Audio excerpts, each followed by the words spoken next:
السلام علیکم ورحمۃ اللہ وبرکاتہ۔ ناظرین، نعیم ناصف آپ کی خدمت میں حاضر ہے اور پروگرام ہے آپ کا سوال۔ قرآن مجید میں اللہ تعالیٰ فرماتے ہیں کل من علیہا فان ویبقی وجہ ربک ذو الجلال والاکرام، کہ ہر چیز نے فنا ہو جانا ہے، ہر چیز ناپائیدار ہے، باقی رہنا ہے تیرے رب نے۔ سو ہم سب نے یہاں سے چلے جانا ہے، اور ہمارے عزیز و اقارب، ہمارے بھائی، ہمارے دوست اس دنیا سے جا رہے ہیں۔ جب جاتے ہیں تو پھر شریعت نے بتایا ہے کہ جب کوئی شخص فوت ہو جاتا ہے تو اس کا کفن کیسا ہو، اس کا نماز جنازہ کس طرح پڑھا جائے، کیا چیزیں پڑھی جائیں، تدفین کیسے ہو۔ تو یہ مسائل ہیں جو ہمیں پیش آتے ہیں، تو ہم نے آج انشاءاللہ تعالی اس سے متعلقہ جو سوالات ہیں ان کو پروگرام کا حصہ بنایا ہے، اور ایک پروگرام ہم اس سے پہلے کر چکے ہیں نماز جنازہ کے مسائل پہ۔ تو آج بھی انشاءاللہ جو بقیہ سوالات ہیں ہمارے ساتھ موجود ہیں جناب قاری محمد مصطفیٰ راسخ، تو ان سے ہم انشاءاللہ تعالی ان سوالات کے جواب لینے کی کوشش کرتے ہیں۔ السلام علیکم ورحمۃ اللہ وبرکاتہ۔ وعلیکم السلام ورحمۃ اللہ وبرکاتہ۔ اچھا شیخ، یہ بتائیے گا کہ کیا جب نماز جنازہ پڑھا جاتا ہے تو نماز جنازہ پڑھنے سے پہلے یا نماز جنازہ پڑھنے کے فوراً بعد میت کا چہرہ دیکھنا یہ ٹھیک ہے؟ بسم اللہ الرحمن الرحیم۔ میت کا منہ جو ہے نماز جنازہ سے پہلے یا نماز جنازہ کے بعد دیکھنا، اگرچہ یہ کوئی ضروری نہیں ہے، اگر نہ دیکھا جائے تو اس میں بھی کوئی حرج والی بات نہیں ہے، لیکن اگر ضرورت کے تحت کوئی میت کا چہرہ دیکھنا چاہتا ہے، وہ پہلے نہیں دیکھ سکا، تو اس میں گنجائش موجود ہے، اور بعض روایات سے یہ ثبوت ملتا ہے کہ میت کا چہرہ جو ہے وہ جنازے سے پہلے بھی دیکھا جا سکتا ہے اور جنازے کے بعد بھی دیکھا جا سکتا ہے۔ حضرت جابر رضی اللہ تعالی عنہ فرماتے ہیں کہ میرے والد گرامی جو ہیں وہ غزوہ احد میں شہید ہو گئے، تو میں ان کے چہرے سے کپڑا ہٹانے لگا، اور اس وقت میں رو رہا تھا۔ تو جب میں کپڑا ہٹانے لگا تو بعض لوگوں نے مجھے ایسا کرنے سے منع کیا، لیکن رسول اللہ صلی اللہ علیہ وآلہ وسلم نے مجھے منع نہیں کیا۔ آپ اس وقت موجود تھے اور آپ صلی اللہ علیہ وسلم اس پر خاموش رہے۔ تو اگر میت کا چہرہ دیکھنا منع ہوتا یا یہ حرام ہوتا تو آپ صلی اللہ علیہ وسلم سیدنا جابر رضی اللہ تعالی عنہ کو اس سے منع فرما دیتے۔ اسی طرح جب رسول اللہ صلی اللہ علیہ وسلم کی وفات ہوئی تو سیدہ عائشہ رضی اللہ تعالی عنہا فرماتی ہیں کہ سیدنا ابو بکر صدیق رضی اللہ تعالی عنہ تشریف لائے، اور اللہ کے نبی صلی اللہ علیہ وسلم کو دھاری دار چادر سے ڈھانپا ہوا تھا۔ تو سیدنا ابو بکر صدیق رضی اللہ تعالی عنہ آئے اور انہوں نے آپ صلی اللہ علیہ وسلم کے چہرے سے کپڑا ہٹایا، پھر جھکے اور آپ کے چہرے کا بوسہ لیا۔ تو امام بخاری رحمہ اللہ اس حدیث پر جو آپ نے باب قائم کیا ہے وہ یہ ہے کہ میت کو کفن میں لپیٹ دینے کے بعد اس کو دیکھنا اور اس کے پاس جانا۔ تو یہ دونوں روایات اس بات پر دلالت کرتی ہیں کہ میت کو کفن میں لپیٹ دینے کے بعد جنازے سے پہلے یا جنازے کے بعد، اس میں کوئی حرج والی بات نہیں ہے، اس کا چہرہ جو وہ دیکھا جا سکتا ہے اور یہ چہرہ دیکھنا جائز ہے۔ شیخ، ایک سوال ہمیں موصول ہوا کہ جو ناتمام بچہ ہے اس کا نماز جنازہ، اس کا کیا حکم ہے؟ جی، ناتمام بچے کے نماز جنازہ کے حوالے سے اہل علم کا موقف یہی ہے کہ اس کی نماز جنازہ پڑھی جائے، کیونکہ سیدنا مغیرہ بن شعبہ رضی اللہ تعالی عنہ فرماتے ہیں کہ رسول اللہ صلی اللہ علیہ وسلم نے فرمایا کہ بچے کی بھی نماز جنازہ پڑھنی چاہیے۔ اب یہاں سوال یہ پیدا ہوتا ہے کہ ناتمام سے مراد کیا ہے؟ ناتمام بچے سے مراد وہ بچہ ہے جس میں روح تو پھونکی جا چکی تھی لیکن وہ مردہ پیدا ہوا۔ ایک ہے کہ بچہ پیدا تو زندہ ہوا، اس نے چیخ ماری اور وہ رویا اور پھر وہ فوت ہو گیا، تو اس کی نماز جنازہ کے بارے میں تمام اہل علم کا اتفاق ہے کہ اس کی نماز جنازہ تو پڑھی جائے گی۔ لیکن ایک بچہ جو ہے وہ مردہ پیدا ہوتا ہے، لیکن 4 مہینے کے حمل کے بعد وہ بچہ جو ہے وہ پیدا ہوا ہے جس میں روح پھونکی جا چکی ہے، تو اس بارے میں بھی اہل علم کا یہ خیال ہے کہ اس کی نماز جنازہ بھی پڑھی جائے گی، کیونکہ وہ باقاعدہ ایک نفس اور ایک روح جو ہے تخلیق ہو چکی تھی اور اس میں جان ڈالی جا چکی تھی، لہٰذا اگرچہ وہ مردہ پیدا ہوا ہے لیکن جب اس میں جان پڑ چکی تھی، وہ ایک روح بن چکی تھی، تو اس کی نماز جنازہ بھی پڑھی جائے گی۔ ہاں البتہ اگر 4 مہینے سے پہلے بچہ جو ہے وہ پیدا ہوتا ہے، آپ کہہ لیں کہ وہ حمل ضائع ہوتا ہے، تو اس کو ہم بچہ نہیں کہیں گے یا اس کو روح اور جان نہیں کہیں گے۔ اس کی وجہ یہ ہے کہ وہ ابھی تک گوشت کا ایک لوتھڑا تھا، جس طرح کہ نبی کریم صلی اللہ علیہ وسلم نے ایک حدیث مبارکہ کے اندر بیان فرمایا کہ نطفہ جو ہے 40 دن تک نطفے کی حالت میں رہتا ہے، اور پھر اگلے 40 دن جو ہے وہ ایک خون کا لوتھڑا بن جاتا ہے، اور اس کے بعد 40 دنوں کے اندر جو ہے وہ گوشت کا ایک ٹکڑا ہوتا ہے، ابھی تک اس میں جان نہیں ہوتی۔ تو اگر 4 مہینے سے پہلے حمل ضائع ہو جائے یا وضع حمل ہو جائے تو اس وقت چونکہ ابھی تک اس میں جان نہیں پڑی، وہ ایک گوشت کا ٹکڑا ہے اور وہ جان نہیں ہے، اس کو نفس نہیں کہا جا سکتا، لہذا اس کی نماز جنازہ ادا نہیں کی جائے گی۔ تو گویا کہ خلاصہ کلام یہ ہوا کہ اگر بچہ جو ہے 4 مہینے سے پہلے پیدا ہو جاتا ہے، یا آپ کہہ لیں کہ وہ بھی بچہ نہیں ہے، یعنی حمل جو ہے وہ 4 مہینے سے پہلے، روح پھونکے جانے سے پہلے ضائع ہو جاتا ہے، تو اس کی نماز جنازہ نہیں ہے۔ لیکن اگر اس میں روح پھونکی جا چکی ہے اور وہ مردہ پیدا ہوا ہے یا زندہ پیدا ہوا ہے اور اس نے چیخ مار کر اور رو کر جو ہے وہ فوت ہوا ہے، تو ان دونوں صورتوں میں اس کی نماز جنازہ جو ہے وہ ادا کی جائے گی۔ شیخ جی بتائیے کہ عام طور پہ جب کوئی حادثہ پیش آتا ہے، اللہ تعالیٰ سب کو محفوظ رکھے، تو جو فوت ہونے والے ہیں وہ 1 سے زائد لوگ، ان سب کی میتیں جو ہیں وہ سامنے رکھ کے ایک ہی دفعہ سب کا جنازہ پڑھا دیا جاتا ہے، تو کیا یہ شرعاً درست ہے؟ سائل کہتے ہیں کہ ہمارے مسجد میں ایک بچہ تھا اور ایک اس کے والد تھے، تو ان کا جنازہ جب پڑھایا گیا، ایک عورت اور اس کا بیٹا، دونوں کا اکٹھا پڑھایا گیا، تو لوگوں نے اعتراض کیا،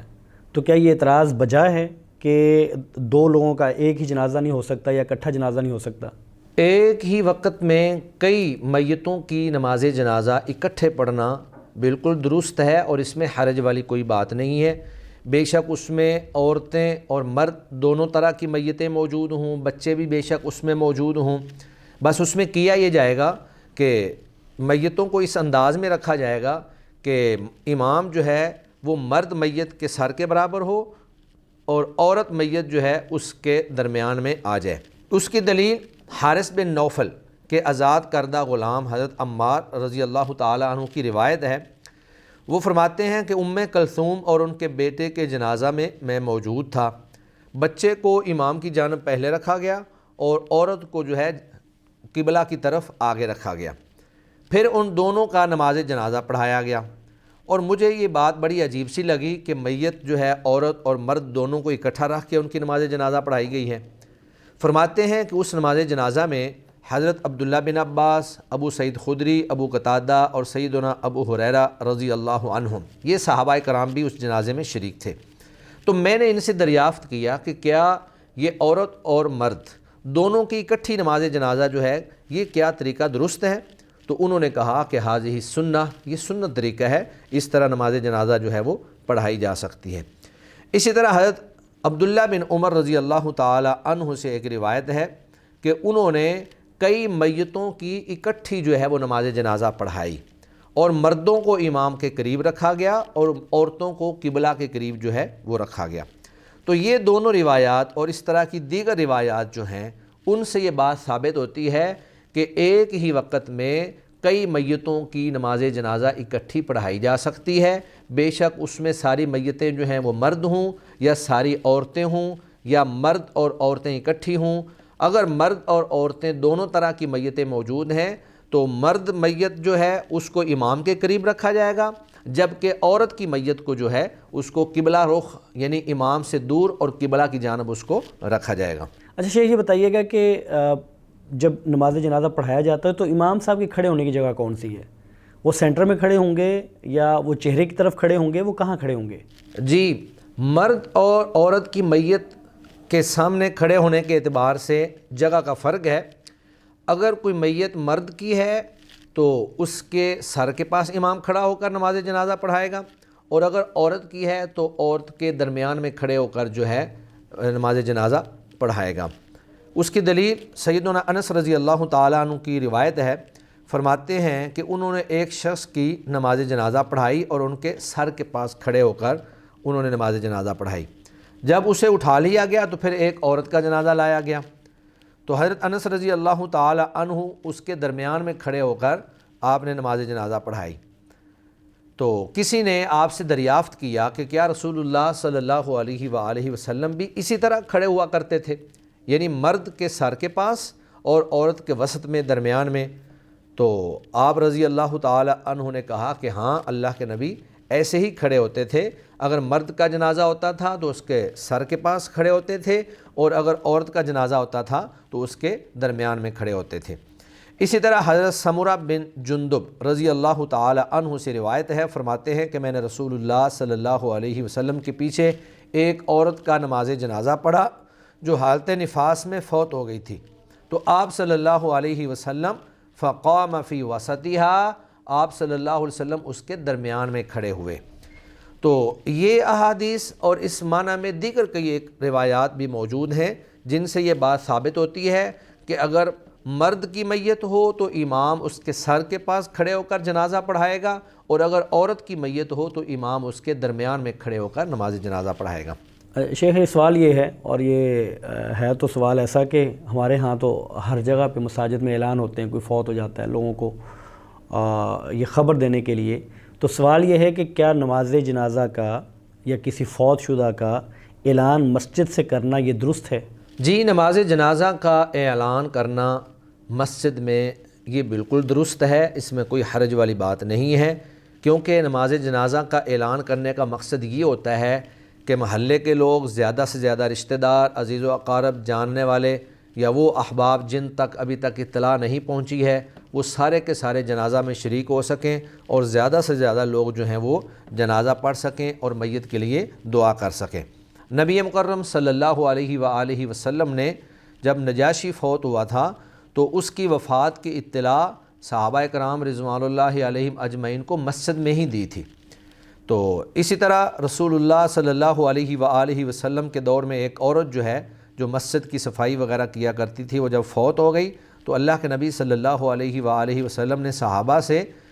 شکوے کے انداز میں کہا کہ آپ لوگوں نے مجھے اس کی اطلاع کیوں نہ دی۔ تو یہ دونوں روایات اس بات پر دلالت کرتی ہیں کہ جب کوئی شخص فوت ہو جائے تو زیادہ سے زیادہ لوگوں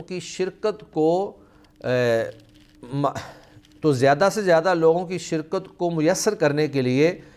آپ مسجد میں اعلان بھی کر سکتے ہیں، اور اس کی اطلاع جو ہے وہ لوگوں کو دے سکتے ہیں، فون کے ذریعے یا کسی بندے کو بھیج کر رشتہ داروں کو بھی اطلاع بھی دی جا سکتی ہے، دیگر لوگوں کو اطلاع بھی دی جا سکتی ہے۔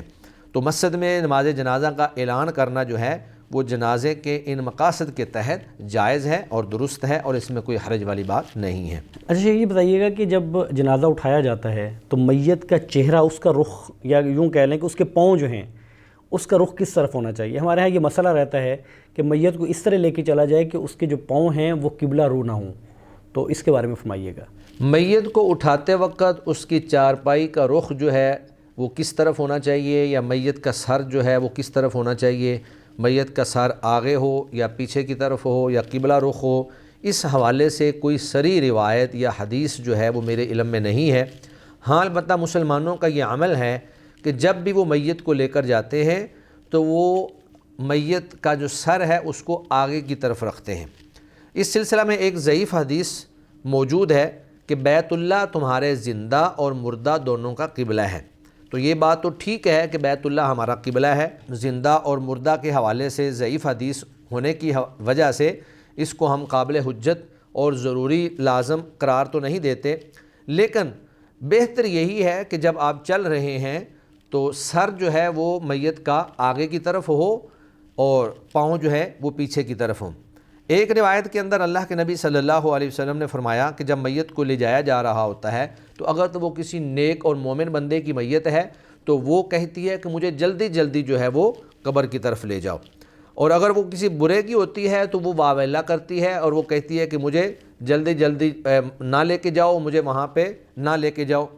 تو اللہ کے نبی صلی اللہ علیہ وسلم نے فرمایا کہ اگر تو وہ نیک آدمی ہے تو اس کا جلدی جو ہے وہ قبر میں جانا اس کے حق میں بہتر ہے، اور اگر وہ برا ہے تو وہ بھی اپنا نتیجہ اور اپنا انجام پانے کے لیے جلدی جو ہے اس کو لے جانا چاہیے۔ تو اگرچہ کوئی صریح روایت یا کوئی صریح حدیث اس بارے میں نہیں مل سکی، لیکن بہتر اور افضل یہی ہے کہ چونکہ ایک چلنے کا انداز ہے تو سر جو ہے وہ آگے ہونا چاہیے، پاؤں جو ہیں وہ پیچھے ہونے چاہیے، لیکن اگر اس کے الٹ بھی کہیں ہو جائے گا تو انشاءاللہ اس میں کوئی حرج والی یا گناہ والی بات نہیں ہوگی، کیونکہ اس بارے میں کوئی صریح نص یا صریح احادیث جو ہیں وہ اللہ کے نبی صلی اللہ علیہ وسلم سے ثابت نہیں ہیں۔ قاری صاحب، اللہ تعالیٰ آپ کے علم میں، آپ کے عمل میں برکت دے، اور آپ یوں ہی لوگوں کو جو شرعی رہنمائی ہے وہ دیتے رہیں، اور اللہ تعالیٰ اپنے ہاں اس کو قبول فرمائے۔ تو ناظرین، یہ تھا آج کا پروگرام جس میں ہم نے جو جنازہ سے متعلقہ سوالات تھے اور جو بچ گئے تھے ان کو آج کے پروگرام میں ہم نے الحمدللہ ڈسکس کیا ہے، اور اس پہ ہم نے شرعی رہنمائی لی ہے۔ انشاءاللہ تعالیٰ اور بھی سوالات ہیں اور بھی پروگرام ہوں گے اسی موضوع پر۔ آپ کے سوالات ہوں تو آپ بھی لکھ بھیجیے۔ ہمیں اجازت دیجیے۔ السلام علیکم ورحمۃ اللہ وبرکاتہ۔